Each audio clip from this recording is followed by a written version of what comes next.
بسم الله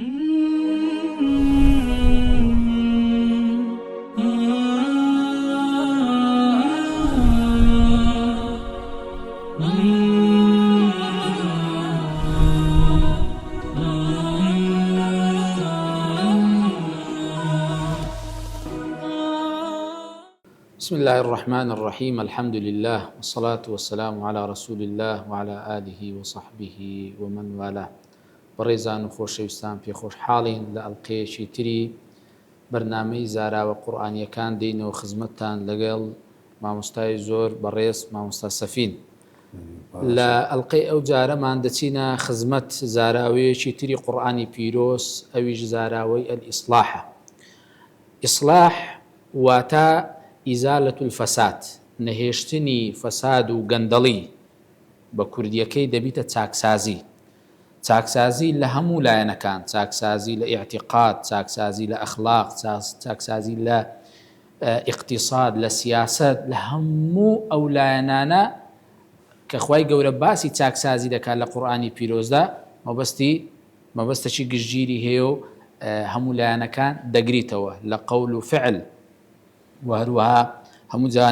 جانیبەکانی ژیان. دیارە ئیسلاح چاکسازی شیعاری پێغەمبەران بووە عەلەیهیمو الصەلاة وەسسەلام، هەروەک خوای گەورە لە قورئانی پیرۆزدا لەسەر زاری پێغەمبەر شوعەیب دەفەرموێ ئین ئوریدو ئیلا الئیصلاح ما استطعت، ئەوەی کە ئەمن مەبەستمە ئەوەیە چاکسازی بکەم. چاکسازی لە هەموو لایەنەکان بە تایبەتیش کە لە سەردەمیوی لە ڕووی ئیقتیسادیەوە گەندەڵی فەساد هەبوو، ئەو دەیوی زیاتر لەو لایەنە هەم عەقیدە هەمیش زیاتر لایەنی ئیقتیساد چاکسازی بکاتن. جا خۆشەویستان، هەندێک جار هەیە کەسێک بەخۆی ساڵحە بەڵام موسڵح نییە. لۆیە زۆر گرینگە ئێمە لە کۆمەڵگا پێویستمان بە موسڵحە. کابرا بەخۆی چاکە، بەخۆی ئینسانێکی باشە، زۆر باشە، بەڵام لەوی باشتر ئەوەیە کە چاکە بەڵام هەوڵی چاکسازیش بدا، هەوڵ بدا کۆمەلگاش بەرەو چاکە و بەرەو باشە بە لە هەموو لایەنەکان. زەمان سا ئەمن هەروەکو مقدمە ئەگەر جەناب شتێکی دیکە تەبی لەسەر ئیسلاح فەرموو. بارك الله فيكم. بسم الله الرحمن الرحيم. خوای گەورە سبحانه وتعالى وی جەنابت کە ئاماژەت پێدا صالحمان هەیە کە کەسێکە چاکە لۆ خۆی، بەڵام هەر صالح بوون بەسە نەخێر دەبینی لە قورئانێ داوای مصلح بوونیش دەکات. وتخوای گەورە سبحانه وتعالى كذا فرمي والذين يمسكون بالكتاب وأقاموا الصلاة إنا لا نضيع أجر المصلحين. أنا دز دقرن بتوندي بو كتابي كقرآن رين ما يكاني زي بزيدكن ونويجكانيش بتساچي زي بزيدكن أو جاما وايلو دسين وكو ظاهري خلق زور زاروي واتي دقاتن أو دسكرتن بقرآنه زي بزيكردني نويش لۆ خۆمانە پەیوەندی بە چاکبوونی خۆمان وەیە، بەڵام خوای گەورە کۆتایی ئاەتەکەی بەوەی دەینی ئینا لا نوضیع ئەجر المصلحین، نارێ ئینا لا نوضیع، نافەرمی لا نوضیع ئەجر الصالحین. ڕاست کاتە دەستگرتن بە کتێبی خوای گەورە، نوێژکردن پەیوەستە بە ئیسلاح. ئەو پەیوەستبوونە چۆنە؟ کابرا ئەگەر لە بۆ خۆی کەسێکی چاکبی دەستی بەو کتێبەوە بگری و بەڕاستی ئەهلی نوێژبی، دەبی ئەهلی چاککردنیش بی. ئەو زە چاکردنەکان کە دوای باسی دەکەی لە هەموو بوارەکان ئەهلی ئەو چاکسازی بی، ئەهلی چاککاری بی، هەم خۆی چاک بکە هەم دەوروبەری خۆی چاک بکاتن. چکە ماوەستا زۆر جار وەیە ئەو مەفهومە بەسەلبی دەیەوێ بگەیەندرێتە دەوروبەرکە ئەتوو ئەگەر لە خۆت چاک بووی غەیری تو هیچ کاریگەری لەسەرە تو دروست ناکە، کە ئەوە زۆر هەڵەیە. لەبەرەوەی ئینسان لە بەتەنێ ناشی وەکو دەرن مەدەنی و طەبع، لەگەر دەوروبەری دەژی، لەگەر ژینگەی دەژی، لەگەر خەڵکی دەژیتن. ئەگەر ئەو خەڵکەیە ئەو جەوەیە جەوی چاکە و باشەی بوو، ئەتوش بەرەو باشە و چاکە دەسی. ئەگەر جەوی فەساد و خراپەی بوو، ئەتوش ڕەنگە بەرەو ئەوەی دەچی، بێگومان تەئسیرت لێ دەکاتن. لۆیە ڕاوەستان نییە وەکوکو ئاوە کە ڕابوەستی بۆ گەندەبێ، ڕاوەستان نییە. ئەگەر ئەمە ڕابوەستین غەیریمە ئەمە بەرەو خراپە دەباتن، غەیریمە ئەمە بەرەو فەساد دەباتن. ئەگەر ئەمە پاڵ نەنێن بەرەو خەڵکی بەرەو حەق بەرەو چاک سازی بەرەو چاککردن ببەیت غەیریمە ئەمە لە بۆ فەساد دەبە چونکە لەو ژیانە ڕاوەستان نییە بەڕاستی لۆیە دەبی بەڕاستی ئەمە بزانین کە خەڵک دوو جۆرە بەس سێمیان نییە وەکو پێغەمبەر عەلەیهی سڵات وەسەلام لە فەرمایشتێکی ئاماژە پێ دەکا دەفەرمێ ئین من الناس مەفاتیحا للخەیر ومەغالیق للشەڕ هیوا هەیە کلیلە دەرگاکەرەوەی خەیرە و دەرگاداخەری شەڕ و خراپەیە و خەڵکی دیکەش هێبە پێچەوانە دەرگای خێر و چاکەدا دەخاتن و دەرگای خراپە دەکاتەوە هەوزا دەفەرمی پێغەمبەر صلی الله علیه وسلم کە ئەمگۆ هەوڵ بدەن لە ژیانتان دائیمەن دەرگای چاکە بکەنەوە و دەرگای خراپە و کاری دابخەن کە ئەوە زۆر مهمە سێمی باس نەکردی وەڵا کەسێک هەبی نە دەرگای خراپە بکاتەوە نە دەرگای چاکە بکاتەوە نا یان بەرەو چاکەی دەبی یان بەرەو خراپەی دەبی ئینسان دەبی خۆی هەڵبژێری زمان ئستا یعنی عفوا قسەش دەبڕم بەڵام ئەگەر تەماشا بکەینێ لە تەریخیش یعنی ئەوانەی کە موسلیح بووینە ئەوانەی چاکساز بووینە یعنی سەرمەشق و پێشەنجی چاکسازان پێغەمبەرانن عەلەیهیم السەڵات وەسەلام هاتینە لۆ ئەوەی کۆمەڵگا چاک بکەن و لە پاشان ئەگەر تەماشای ئومەی ئیسلامی بکەین یەکێکی وشی عومەری کوڕی عەبدولعەزیز یعنی ئەئیمەی ئەربعە ئەو سەرمەذهەبانە ئەوانە هاتینە لۆ ئەوەی چاکسازی لە ناو کۆمەلگادا بکەن یەکێکی وشی ئیمامی غەزالی کە بەڕاستی یعنی زۆر محارەبەی انحرافاتی فکری لە ڕووی فکریەوە هات محارەبەی کردیە و ویستیتی کۆمەلگا بەرەو فەساد نەچیتن کۆمەلگای ڕاست کردیتەوە چونکە مامۆستا شتێک هەیە یعنی جاری وهەیە محافظە لە ئیسلاح ئەوە زۆر گرینگە چونکە کە خوای گەورە دەفەرمێ ولا تفسدوا في الأرض بعد إصلاحها کە خوای گەورە هەمووی بە ئیسلاح دروست کردیە ئەجا محافظەکردن لەو ئیسلاحە ئەوە زۆر گرینگە ئەزما سلسە ئیمامی غەزالی بەس بە دوو جملە یعنی یەک لە گەورەترین چاکسازیەکانی لە ڕووی علومەکان بووە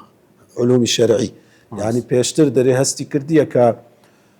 وەکو علومی شەرعی و فقه زیاتر باسی لایەنی ظاهریەکەی دەکرێت لایەنی باطینی معانی مەقاصیدی ئەو عیباداتانە نەوعەک لە ئیهمال کرایە لۆی ئیحیا علوم الدینی کە دەنووسیتن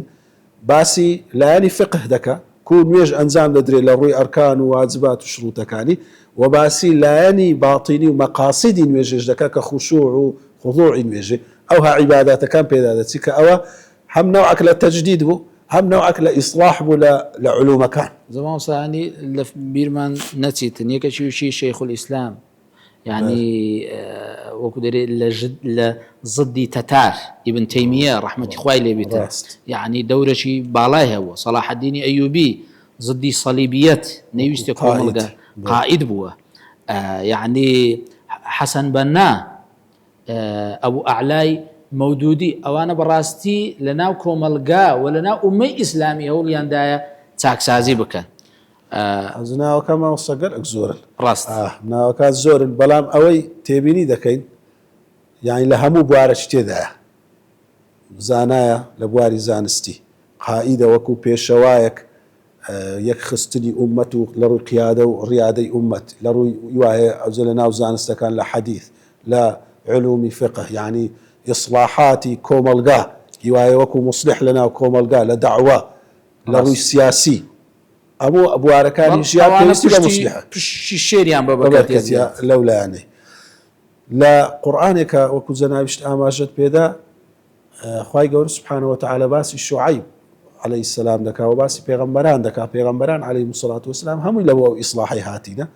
وإلى مدين أخاهم شعيبا قال يا قوم اعبدوا الله ما لكم من إله غيره أو إصلاحي فكري عقدية عقيدة يعني راست كاتو أو كسان غير إخوائي قوريان برستيا لروي عقيدة وتوشي انحراف بينا زارويكم القال لولانا بيستي بإصلاحها همو بيغمبران هاتين إصلاحي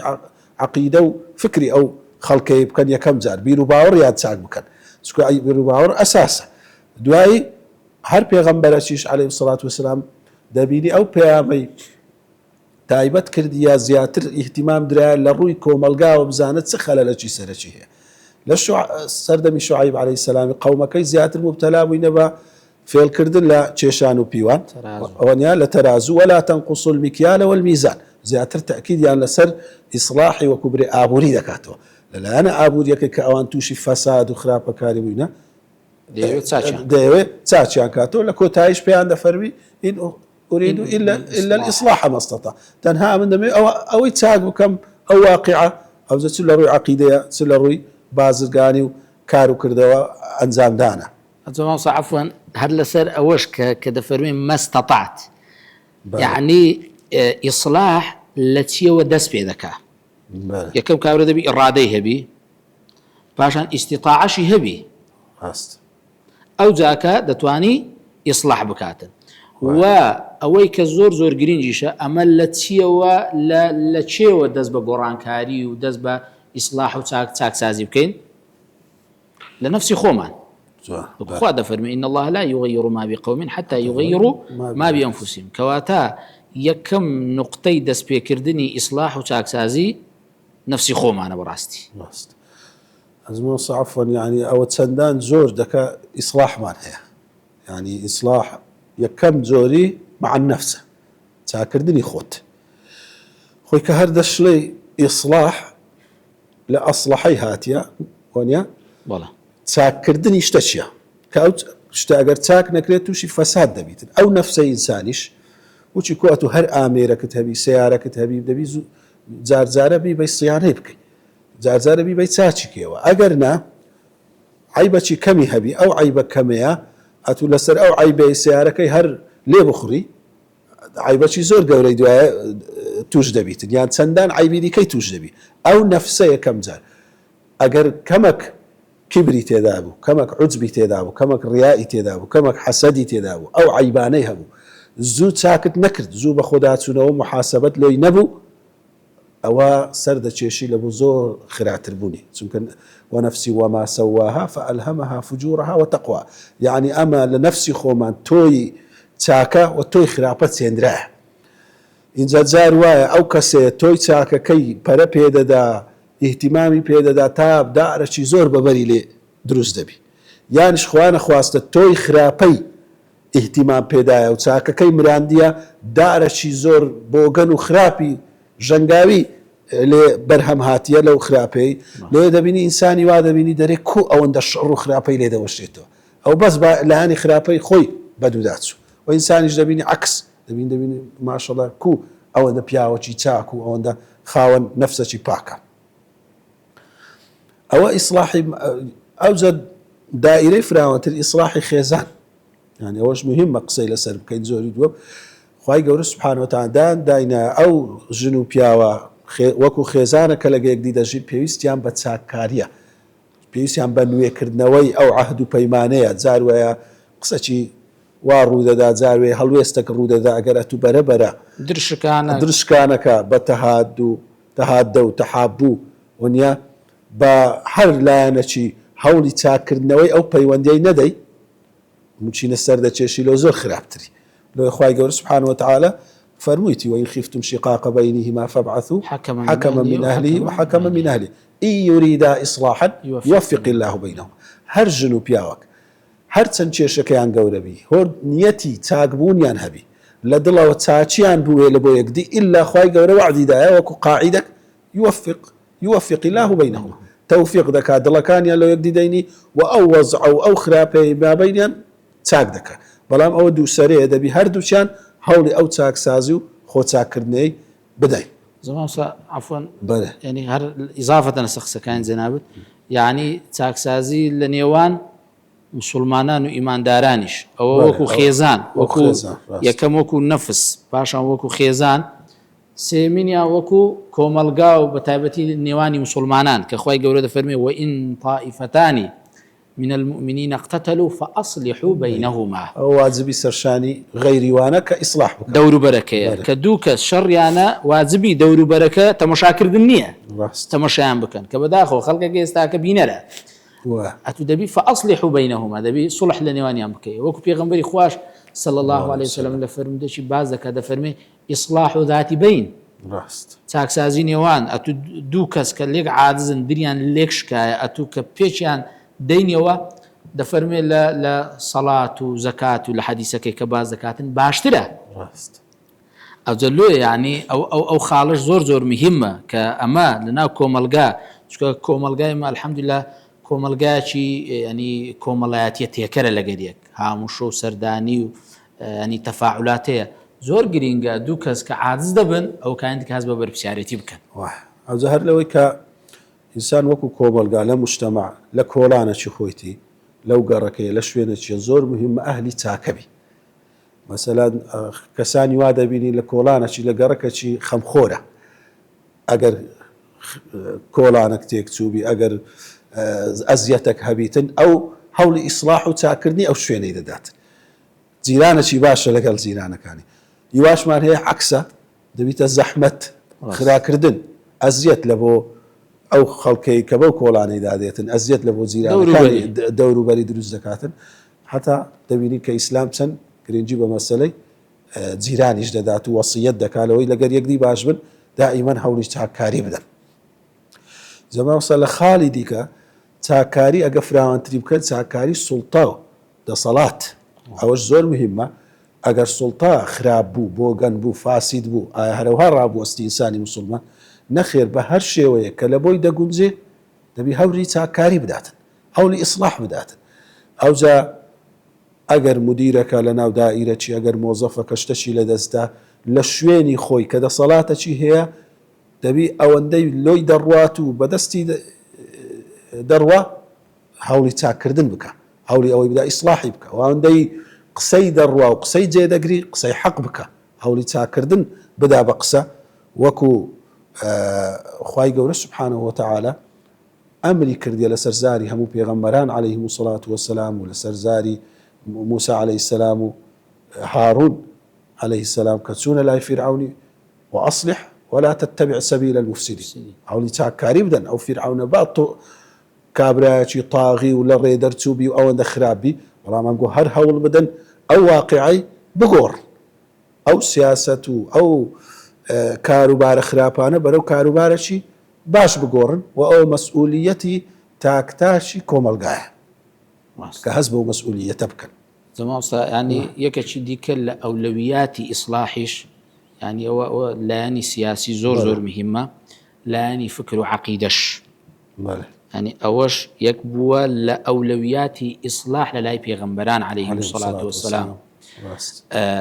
لۆی ینی ئەزۆر مامۆستا یەک لە ئیشکالەکانی ئیسلاحیش چییە هەندێک کەسێ مفسیدە پێی وایە مصلحە وإذا قيل لهم لا تفسدوا في الأرض قالوا إنما نحن مصلحون هو زور شيء ما مستا يعني وهي جهلي مركبة يعني كابرا مفسدة بلان بي واي مصلحة خوي بمصلح دردخاو بي واي إيشي باش دكا يعني أو زما ما مستا برزيك خالدي كبراسي بين باشا بتينا سري سودكاني إصلاح يعني أجر هاتو إصلاح لنا كوملقايا قدا هبو أو كوملقايا سبرهمشي دتينيتوا يك لو برهماني كهيتي براستي كخواي قولوا فرمي وما كان ربك ليهلك القرى وأهلها مصلحون بظلم وأهلها مصلحون يعني أوا دور دبن لغضب إخوة بلام نافرمي وأهلها صالحون دفرمي مصلحون مصلح بي كابر هر صالح بينا بلكو هەوڵی چاکردنیش بداتن ئەوە زۆر مهمە ئەگەر ئەو چاک سازانە لە ناو کۆمەلگا زۆر بن ئەوە غەزەبی خوای لێمان دوور دەبیتن بەڕاستی ئەوە زۆر مهمە خاڵێکی دیکە بەڕاستی ئەمن و ئەمان چکە خوا دەفەرمێت فمن اتقى وأصلح فلا خوف عليهم ولا هم يحزنون يعني لا خوف وحزن أما بدور دەبێت خاڵێکی دیکە ئەو بوونی ئیسلاح لە ناو کۆمەلگا دەبیتە سەبەبی مەغفیرەتی خوای گەورە لێ خۆشبوونی خوای گەورە کە خوای گەورە فەرمێ وئین تصلحوا وتتقوا فإن الله كان غفورا رحيما يعني دەبیتە هۆکار لۆ ئەوەی زبزانە یعنی یەک ئیش چەند بەرهەمی لێ دەدورینەوە عەفوەن لە خاڵەچکە کە گرینگە لە سوودەکانی ئیسلاح و چاککردن پاراستنی برایەتی چونکە دوو کەس کە برانە لەگەڵ یەکتری و موسڵمانان کە هەموو برانە لەگەڵ یەکتری خوای گەورە ئەمریچیان پێ دەکا إنما المؤمنون إخوة فأصلحوا بين أخويكم. مسلمانان هم برانا راستا مبراينا بەڵام ئەو برایەتیە کامە لەگەڵ یەکدری تعامل دەکەین هاموشۆ دەکەین هەڵدەستین دادەنیشین شت دێتە بەینمان لەبەرەوەی حرەکەی ژیان وا دەخوازی قسەک دەکرێ هەڵوێستەک دەنوێندرێ ئیشێک دەکرێ معاملەك دەکرێ لۆیە دائیمە خوای گەورە داوای چ دەکات لەوە پاراستنی و ئوخوەتەی فأصلحوا بين أخويكم دائما هەوڵی چاکردنەوەی ئەو برایەتی بدەین یعنی جا برایەتی چ برایەتی وەکو لایانی فەردی ئوخوەی خاصە تایبەتی لەبەرەوەی لەناو مسلمانانیش هەندێک کەسانە کە هەموو دەمێ لەگەڵ یەکدینم هاوشۆی یەکدی دەکەن و عامیش هەموو مسلمانان برانە ئەو ئوخوەی خاصە هەیە و عامە هەیە ڕاست بە بەڵگەی ئەوەی کە پێغەمبەر عەلەیهی سەڵات وەسەلام کە چووە مەدینە دوو مهاجر و ئەنساری کردە برای یەکدی هێ باشادی ئیماندار هەموو برای یەکدی نینە ئەو ئوخوەی خاصە بوو ئوخوەی خاصە بوو برایەتی تایبەت بوو کاوا هەموو دەمێ لەگەڵ یەکتر و هەرستان و دانیشتنی اینجا بە تایبەتی لە نێوان ئەو دوو کەسانە شەیطان زۆر جاروەیە ماوەچی تەفرەقە دروست دەکاتن دەبی دائیمەن هەوڵی چاکسازی و چاکردنەوەی ئەو برایەتیەی بدەی بەوەی کەوا یەکتری بەبیربینینەوە کە مافمان لەسەر یەکدی چەندە وەکو مسلمانان ئەرکمان لە بەرامبەر یەکدری چەندە کە دەکرێ شتێک ڕوو بداتن شەیطان هەوڵی کەلێن بداتن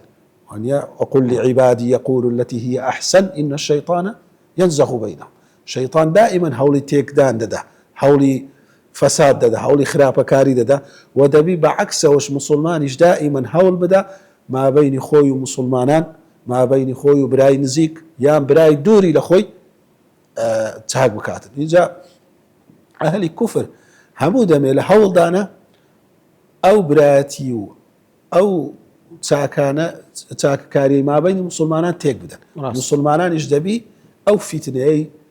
لا بدەین لەوەرەوەی زۆر بەڕاستی ڕێگری هەیە عوائق هەیە دروست دەکرێتن لە بۆ ئەو برایەتی مابەینی مسلمانان کە هەر هۆکار یعنی ئێستا ئەگە پرسیار بکەین سەبەبی ئیسلاح نەبوون لە بۆ نمونە ئەمە باسی ئیسلاحی سیاسیمان کرد کە ینی بەڕاستی سیاست بەبێ ئیسلاح ئیدارەی ئەزەماتە بەڵام بە موقەتی بە کاتی هاتوو ئیدارەی کۆمەڵێک شت دەکەی کۆمەڵێک ئەزەمات دەکەی بەڵام موقەتە کاتیە ئەجا هۆکار چییە کە ئیسلاح ناکرێ خەوف ترسان لە ئیسلاح ڕاستی ئەوە یەکێکە لە کێشەکان جاری وا هەیە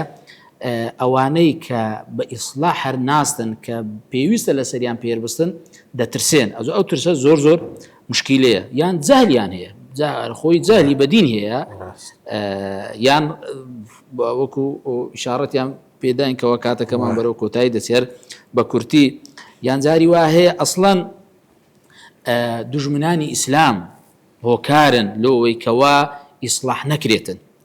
نەکرێتن یعنی جاری وا هەیە ئەسڵەن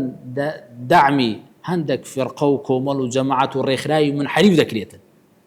نەک ئیسلاح نەکرێت بەڵکو زیاتر بەرەو فەساد ببردرێتن ئەوە زۆر خەتەرە مامۆستا ئەوە ئەگە قسەی لێ بکەین و لەوانەیە ئەڵقەچی بێتن